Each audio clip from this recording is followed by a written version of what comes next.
ও আমার দেশের মাটি, তোমার পরে ঠেকাই মাথা।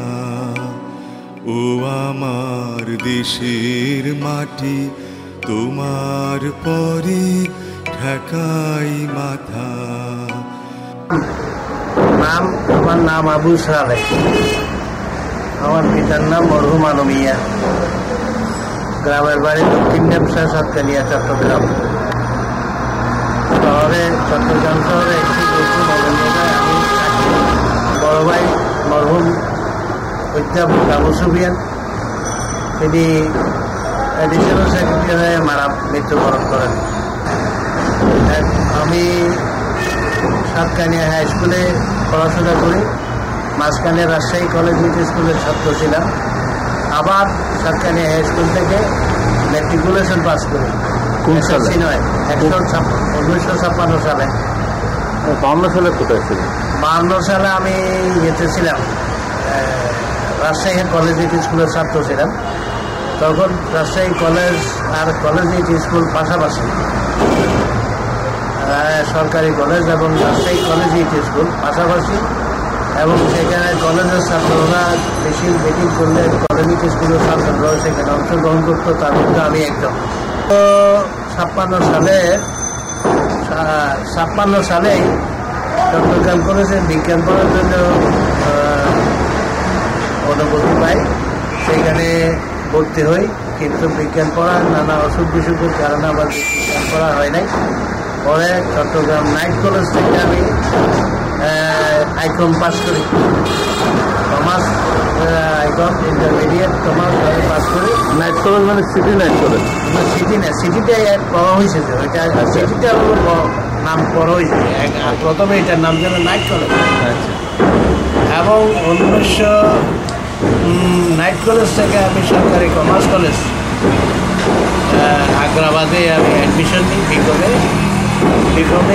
বিকম। সেখান থেকে আমি পাস করি এবং কৃতিত্বের সাথে পাস করি। কোন সালে সেটা? এটা 1963 সাল। 63 সালে রেজাল্টটা হয় 63 সালে। এবং সেখানে চট্টগ্রামে তখন তো তেমন রাজনীতি তেমন ছিল না। রাজনীতির ছাত্র ইউনিয়ন, পূর্ব পাকিস্তানের ছাত্র ইউনিয়নের একটা শাখা ছিল, তারা শুধু গান বাজনা থাকতো, অন্য কোনো কাজ তাদের ছিল না। 1962 সালে আমি সরকারি কমার্স কলেজ ছাত্র সংসদের নির্বাচনে ছাত্র সংসদের সাধারণ সম্পাদক নির্বাচিত হই। তখন ভিপি কে ছিল মনে আছে? শামসুল আবেদিন, নান্য এবং নোবেলের পিতা। আচ্ছা, শামসুল আবেদিন উনি বিপি নির্বাচিত হন। 1963-64 সালে আমি কমার্স কলেজে বিপি নির্বাচিত হই। তখন আপনার জিএস কে ছিল? আমার জিএস ছিল মোস্তাক আহমদ। কি মোস্তাক আহমদ বলে এক ভদ্রলোক, মোস্তাক আহমদ। কারণ সিরাজ সাহেবকে জিএসের জন্য মনোনয়ন দেওয়া হয়েছিল, তিনি আনফর্চুনেটলি তিনি তখন এটা কি ছাত্রলীগের পক্ষ থেকে না? ছাত্রলীগ, ছাত্র ইউনিয়ন, কারো কোনো শাখা সেখানে ছিল না। আমার আমি একটা সংগঠন করেছিলাম, তার নাম দিয়েছিলাম এটা দেশারির পক্ষ থেকে আমরা নির্বাচিত হয়েছিলাম। 1963-64 সালে আমি সরকারের চট্টগ্রাম আইন কলেজে ভর্তি হই এবং সেখানে 1963-64 সালের ছাত্র সংসদ নির্বাচন আমি সেখানে সাধারণ সম্পাদক নির্বাচিত হই আইন কলেজে। আচ্ছা, এর ভিতর তো 62 শিক্ষা আন্দোলন গেছে। সেটা বলতেছি আমি। 62 শিক্ষা আন্দোলন যখন শুরু হয়, মূলত দেখা যায় শিক্ষা আন্দোলনটা তো মূলত গৌরবটা চট্টগ্রামে হওয়া উচিত। ঢাকাতে এটা শুরু হওয়ার পরে চট্টগ্রামের সেটা হাত ধরে এবং চট্টগ্রাম থেকে সেটা আমরা শিক্ষা আন্দোলনকে সামনের দিকে এগিয়ে নিয়ে যাই। তখন নাইট কলেজের সাধারণ সম্পাদক, ছাত্র সংসদের সাধারণ সম্পাদক ছিলেন জনাব মেমন্নাথ, এবং চট্টগ্রাম কলেজের সাধারণ সম্পাদক ছিলেন জনাব নুরুল আফসার, বীরস্বরে তার বাড়ি, এবং মাহবুবুল হক সাহেবের ছোটো ভাই মাহবুবুল আলম চৌধুরী, তিনি বর্তমানে শেষ দিকে বোধহয় বিএনপির সাথে যুক্ত হয়েছিলেন ছাত্র ইউনিয়ন করতে। এবং ইয়েতে চট্টগ্রাম মেডিকেল কলেজের ছাত্র সংসদের সাধারণ সম্পাদক ছিলেন মমিনুল হক চৌধুরী, ডাক্তার মমিনুল হক চৌধুরী, এবং বিপি ছিলেন তখন ডাক্তার ফিরোজ আহমদ। ফিরোজ আহমদের বাড়িও চট্টগ্রামে, ওনার বাড়িও নন্দনকাননে, এবং ওনারা দুজনেই বর্তমানে মনে হয় বিদেশে। আমরা এই শিক্ষা আন্দোলনকে সামনে ছাত্রলীগ করি। তখন পূর্ব পাকিস্তান ছাত্রলীগ ছিল, তার সভাপতি ছিলেন জনাব শাহ মোয়াজ্জম হোসেন সাহেব এবং সাধারণ সম্পাদক মরহুম শহীদ ফজলুল হক মনি, শেখ ফজলুল হক মনি। তারপরে আমি তাদের সাথে যোগাযোগ করি এবং তাদেরকে বলি যে আপনারা এরকম তো সভাপতি সাধারণ সম্পাদক হিসেবে বসে থাকলে চলবে না, আপনারা সারা পূর্ব পাকিস্তান ট্যুর করেন। এবং ওনারা সারা পূর্ব পাকিস্তানে করেন, বিভিন্ন জেলার সাথে যোগাযোগ করেন এবং শেষে ছাত্রলীগটা পুনর্গঠিত হয়। এরই মধ্যে এখানে চট্টগ্রাম ছাত্রলীগকে পুনর্গঠনের জন্য চিন্তায় মাথায় আসে এবং আমি আর এম এ মন্নান আগে যা বলেছি তার সাথে বসে ঠিক করলাম যে ফেরদৌস আহমদ কুরেশি বর্তমান পিডিবির প্রধান,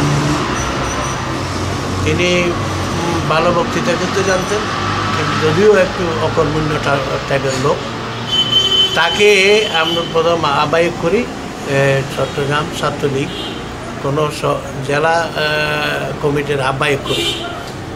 আমি তখন জেলা কমিটি মানে মহানগর জেলা সব মিলিয়া একদম পার্বত্য চট্টগ্রাম শুদ্ধ মিলিয়ে চট্টগ্রাম ছাত্রলীগের একটা আহ্বায়ক কমিটি করি এবং তাকে আহ্বায়ক করে আমি এম এ মন্নান এবং আরও কয়েকজন বক্তিয়ার হোসেন এবং আরও কয়েকজনকে নিয়ে আমরা একটা কমিটি করি, সেখানে তাকে আহ্বায়ক করি এবং সালে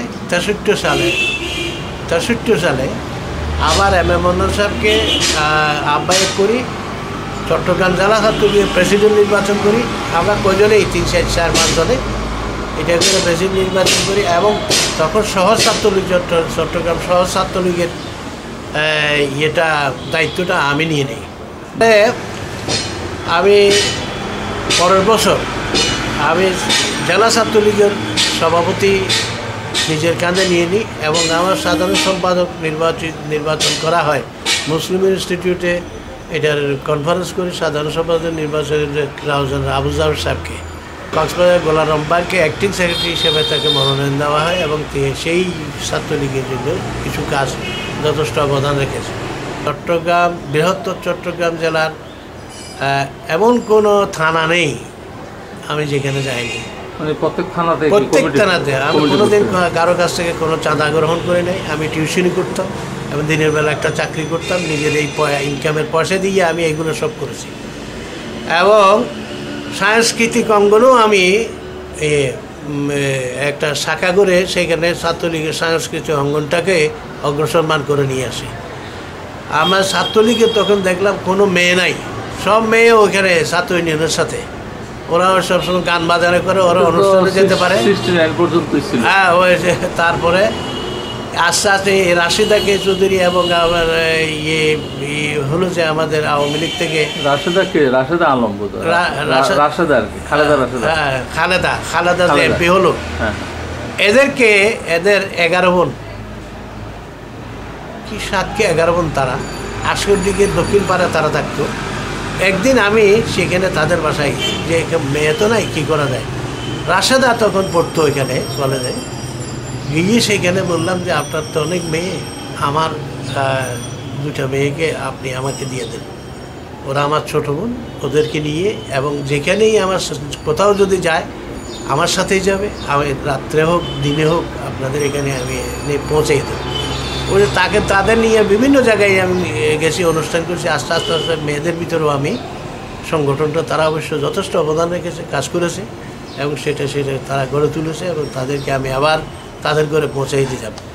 1962 শিক্ষা আন্দোলন আসলো, আমরা ঝাঁপিয়ে পড়লাম শিক্ষা আন্দোলনে এবং সেই শিক্ষা আন্দোলনে আমাদের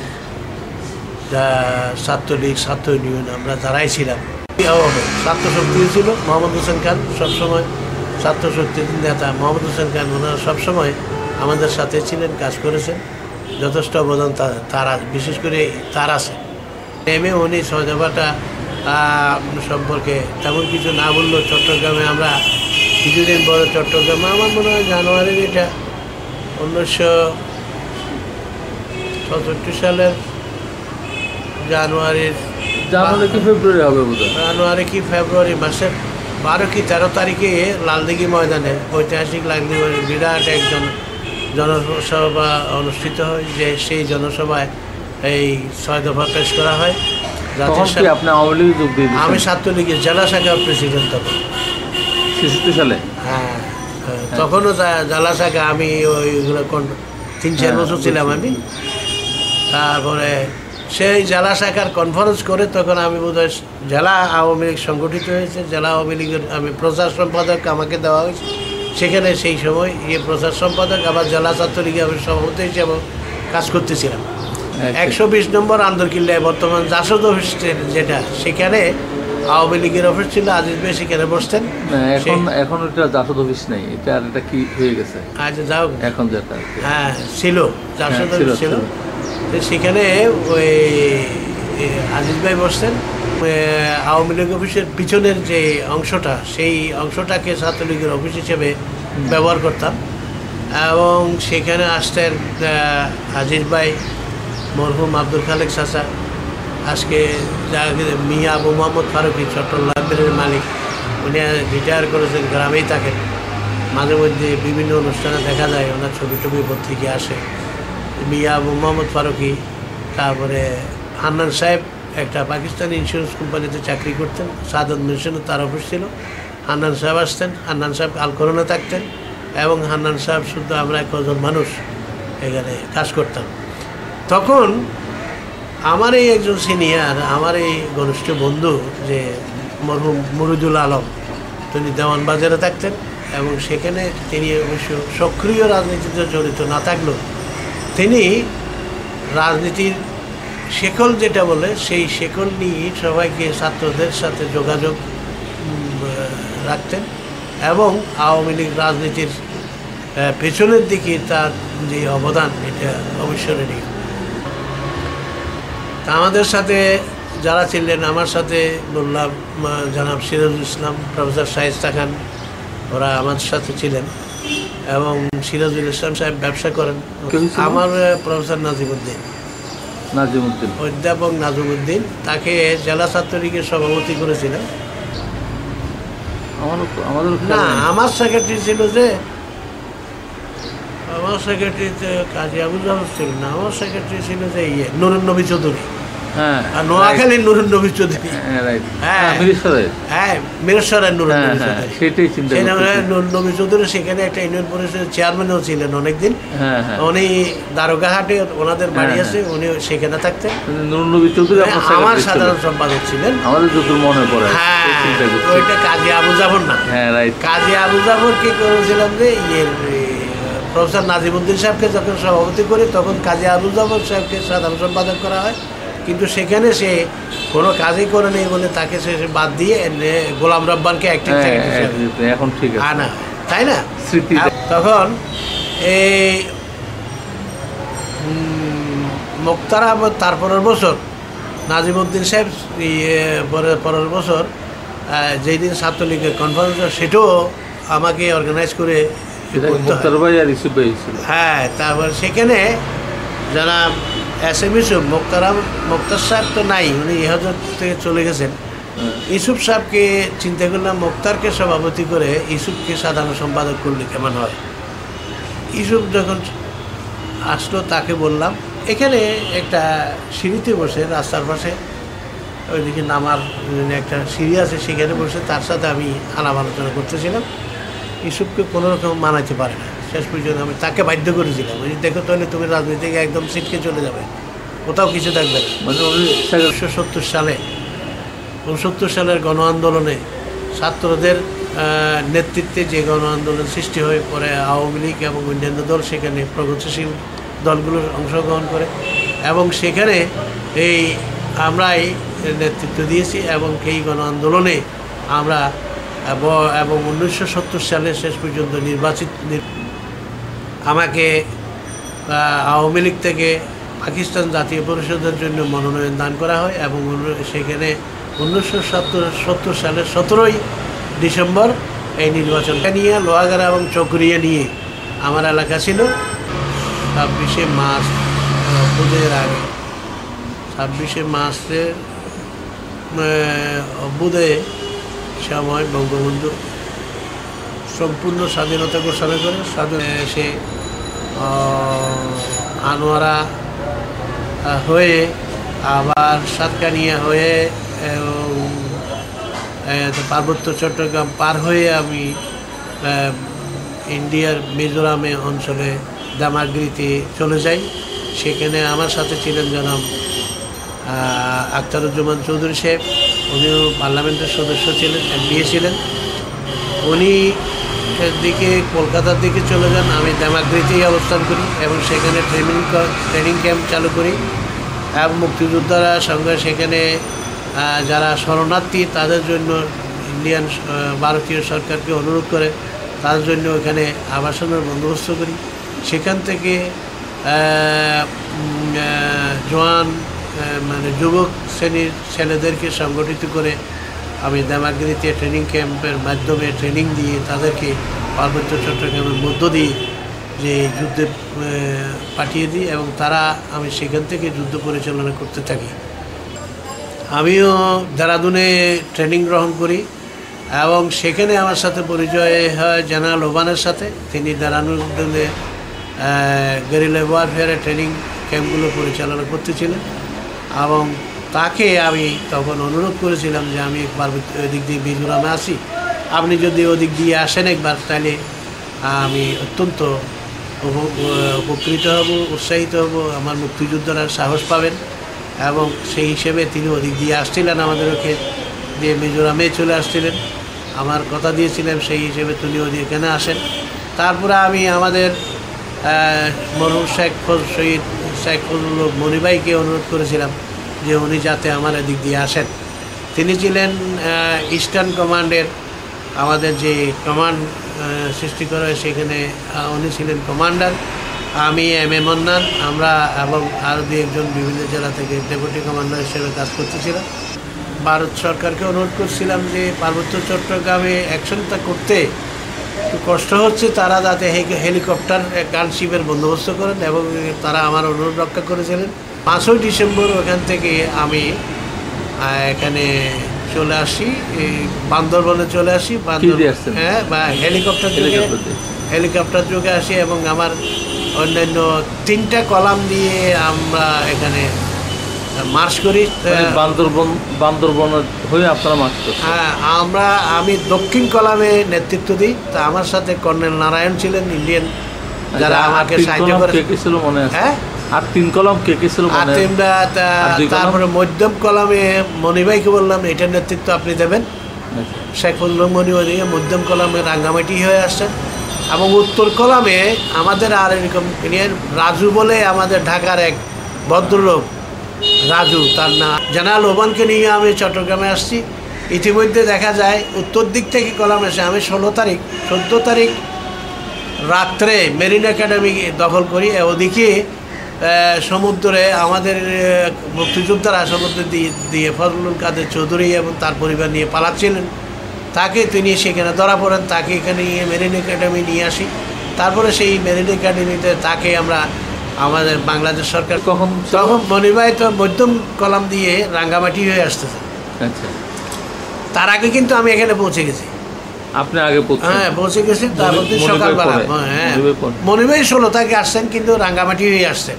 পরে এত বছর সংগ্রামে এই আওয়ামী লীগ সংগঠনের সাথে আছি এবং এখনো পর্যন্ত সেই সংগঠনের সাথে কাজ করে যাচ্ছি। এবং আমার দেশের মাটি তোমার পরে ঠেকাই মাথা, ও আমার দেশের মাটি তোমার পরে ঠেকাই মাথা।